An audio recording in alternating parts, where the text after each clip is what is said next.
Hello, in front of me I've got Realme Narzo 50 Pro. In this video I'll show you how to manage Google Wallet.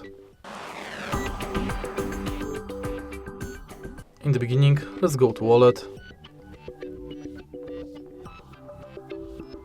And as you can see from the homepage of this app, you can add payment cards, manage your passes, and add new passes to your Google Wallet like Transit Pass, Loyalty and Gift Card.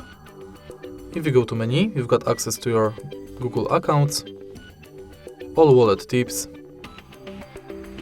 tap to pay setup where you can set up payment card, check if NFC is on, if Google Pay is set as your default, if you've got a lock screen set, and if your phone meets security requirements. Next you can check full list of participating banks,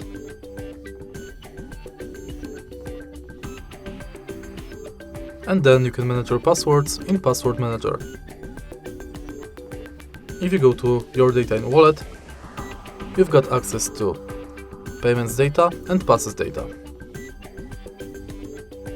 In Wallet settings, you can manage payments profile, add passes from Gmail, enable or disable review purchases, updates about your passes, and updates from Wallet and Google Pay.